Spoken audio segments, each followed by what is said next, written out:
You are watching Back Pages tonight. Welcome back to you, and welcome back to the Athletics football correspondent David Ornstein and the Daily Mail's chief sports feature writer Riath Al-Samarrai. David, come to you with James Ducker's piece in the Telegraph on the front page of the sports supplement. Saudis offer Fernandes £1 million a week to leave United. Al-Hilal, the club in question. Any legs in this story, David, do you think? Well, there's been a long-term interest, Teddy, from the Saudi Pro League in Bruno Fernandes. I think there were proposals last summer before he signed a new contract at United that keeps him there until, I think, 2027, possibly with an option to extend by 12 months. Al-Hilal were, if I remember correctly, in the market for Mo Salah.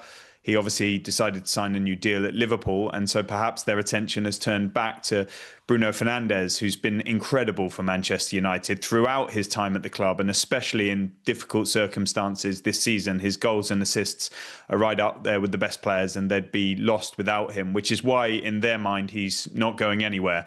They won't want to entertain offers, let alone his departure. If they're going to be shifting players, and they will be this summer, quite spectacularly, I imagine, they won't want Fernandes to be one of them. They'll want to build around him. Even though he turns 31 this year, his productivity is still there.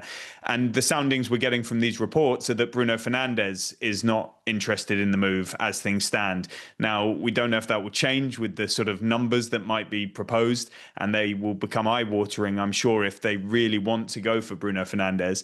But if he wants to stay and continue his career in Europe, and Manchester United genuinely have no intent in cashing in on him regardless of their financial situation, then I imagine it's a story that will end in him remaining at Old Trafford over the summer and into next season. As David says there, Riath, especially when you consider he's been playing deep-lying midfield for some of this season in one of the worst Manchester United teams we can remember. 19 goals and 18 assists.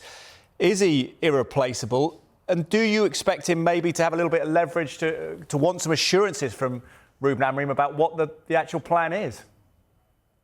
I think he'd be entitled to seek those assurances, even if Al-Hilal weren't putting crazy money on the table. Look, if I was to risk being a little bit facetious about it, he might fancy joining an upwardly mobile club. But look, we know what the Saudi league is. We know where they stand compared to Manchester United. So I'd be utterly amazed if he even considered it at this stage in his career when he's 30. But he'd have every right to ask United what their plans are, when is there going to be some coherence in this strategy they've got, when are they going to start bringing in players that are suitable for the Premier League, suitable for Manchester United, and equipped to get them moving forward again. I'd be amazed if he hadn't been having those conversations for the last couple of seasons, to be perfectly honest. But yeah, he has been their standout by a distance. I think we can all have a debate about his captaincy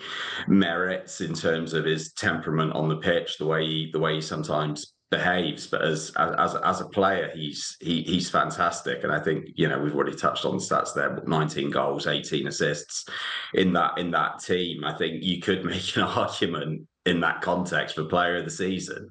It'd be amazing, wouldn't it, if that came about? We'll see what happens with Bruno Fernandes.